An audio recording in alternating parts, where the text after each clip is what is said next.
Hi hello friends అందరికీ నమస్కారం. చక్రతిక్ vlogs ఛానల్కి స్వాగతం. మరి ఆలస్యం చేయకుండా ఈరోజు వీడియోలోకి వెళ్ళిపోదాం. మనందరికీ తెలుసు, సంపద కావాలంటే లక్ష్మీదేవిని పూజిస్తాం, అంతా శుభం జరగాలని కోరుకుంటాం. కాని ప్రతి వెలుగు వెనుక ఒక నీడ ఉన్నట్టే లక్ష్మీదేవికి కూడా ఒక వ్యతిరేక శక్తి ఉంది, ఒక నీడ దేవత అన్నమాట. అసలు ఎవరా దేవత? ఎందుకని మనం ఆమెను పూజించాం? కనీసం ఆమె పేరు కూడా పెద్దగా తలవమో? పదండి, ఈరోజు పురాణాల్లోని ఆ చీకటి కోణంలోకి ఓసారి తొంగిచూద్దాం. అసలు ఆలోచిస్తే ఒకదానికి విలువ తెలియాలంటే దానికి వ్యతిరేకమైనది ఉండాలి కదా. అంటే మంచికి విలువ ఉండాలంటే చెడు ఉండాలా? వెలుగు ప్రకాశించాలంటే ఖచ్చితంగా నీడ ఉండాల్సిందేనా? ఇదే ప్రశ్నను మన పురాణాలు నిరుతి అనే దేవత రూపంలో మన ముందు పెడతాయి. ఆవిడ కేవలం వినాశనానికే చిహ్నమా? లేదంటే ఈ విశ్వం బ్యాలెన్స్ అవ్వడంలో ఆవిడది కూడా ఏదైనా కీలకమైన పాత్ర ఉందా? మనందరికీ తెలిసిందే, పాలసముద్రం చిలికినప్పుడు లక్ష్మీదేవి వచ్చింది, సంపదను తెచ్చింది. కానీ ఇక్కడే అసలు కథ ఉంది. ఆవిడ రాకముందే అదే పాలసముద్రం నుంచి ఇంకొకరు పుట్టారు. ఆమె లక్ష్మీదేవికి అక్క. ఒకరు సృష్టి, శుభం, ఇంకొకరు వినాశనం, అశుభం. పుట్టింది ఒకే చోట, కానీ శక్తులు మాత్రం పూర్తి ఆపోజిట్ అల్మాట. సరే, ఇక మొదటి భాగం చూద్దాం. సముద్రపు ప్రథమ పుత్రిక. ఇంతకీ ఎవరావిడా? ఆమె పుట్టుక వెనుక ఉన్న కథ ఏంటో చూద్దాం. కథలోకి వెళితే దేవతలు, అసురులు అమృతం కోసం పాలసముద్రాన్ని చిలుకుతున్నారు కదా. అందరూ ఎంతో ఆశగా ఎదురుచూస్తున్నారు, ఎప్పుడు లక్ష్మీదేవి వస్తుందా, ఎప్పుడు సిరి సంపదలు వస్తాయా అని. కాని వాళ్లు ఊహించింది ఒకటి, జరిగింది మరొకటి. వాళ్ళందరి ఎదురుచూపుల్ని తలకిందులు చేస్తూ అదృష్టదేవత కంటే ముందే ఒక భయంకరమైన శక్తి బయటకొచ్చింది. వినాశనానికి, దురదృష్టానికి అసలు సిసలైన రూపంలా. ఆమె పేరే నిరుతి. లక్ష్మీదేవి కంటే ముందే పుట్టింది కాబట్టి ఆవిడ్ని జ్యేష్ఠాదేవి అని కూడా అంటారు. జ్యేష్ఠ అంటే తెలుసుకదా, పెద్దది అని. సో లక్ష్మీదేవికి పెద్దక్కన్మాట. పేరులోనే కాదు, క్యారెక్టర్లో కూడా లక్ష్మీకి కంప్లీట్ ఆపోజిట్. ఇక రెండో భాగం, భయం యొక్క కుటుంబం. ఆవిడ పుట్టుకే అంత నాటకీయంగా ఉంటే మరి ఆవిడ ఫ్యామిలీ, ఆవిడ రాజ్యం ఎలా ఉంటుందో ఊహించుకోండి. పదండి, ఆ భయానక ప్రపంచంలోకి ఓసారి వెళ్ళొద్దాం. నిరుతి అంటే కేవలం ఒక దేవత అనుకుంటే పొరపాటే. ఆవిడ అష్టదిక్పాలకులలో ఒకరు. అంటే 8 దిక్కుల్ని పాలించేవారిలో ఒకరన్మాట.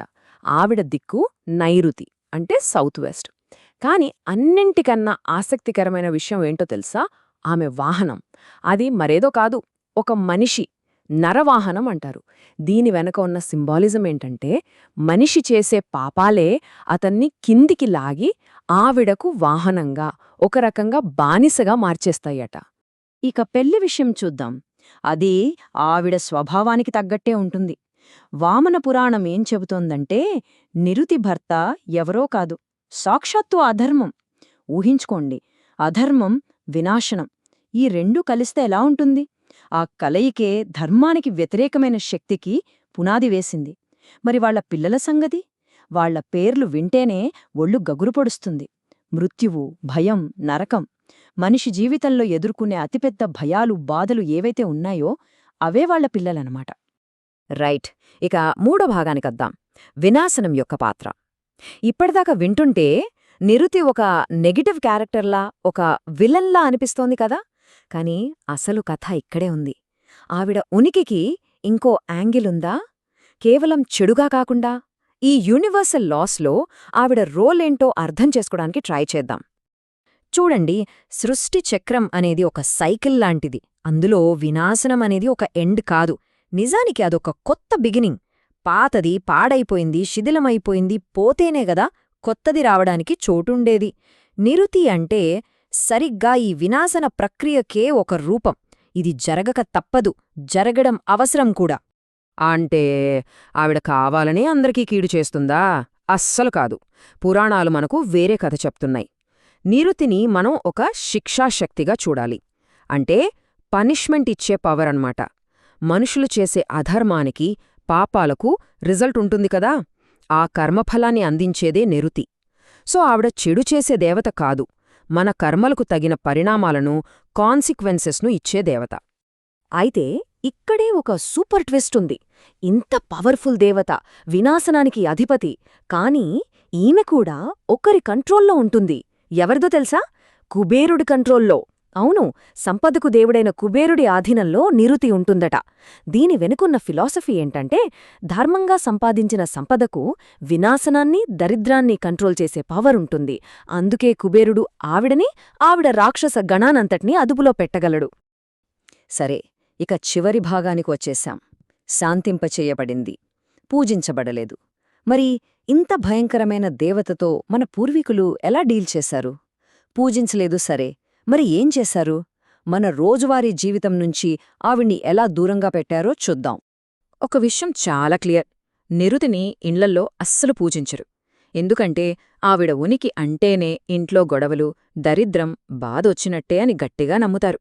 సింపుల్గా చెప్పాలంటే ఆవిడని ఇంట్లోకి పిలవడమంటే కష్టాలను వెతుక్కుంటూ వెళ్ళినట్టే. పూజించరు సరే, కాని ఆవిడ కోపానికి గురైతే ఇంకా ప్రమాదం. అందుకే ఆవిడని శాంతింపచేస్తారు. ఉదాహరణకు యజ్ఞం చేసేటప్పుడు ఆమెకివ్వాల్సిన భాగాన్ని యజ్ఞగుండం లోపల వెయ్యరు. దాన్ని బయటపెట్టి, ఓ నిరుతి, ఇది నీ వాటా, దయచేసి దీన్ని తీసుకుని మా నుంచి దూరంగా ఉండు అని వేడుకుంటారు. అంటే గౌరవంగా దూరం పెట్టడమన్మాట. ఈ ఐడియా మనకు వాస్తుశాస్త్రంలో కూడా చాలా బలంగా కనిపిస్తుంది.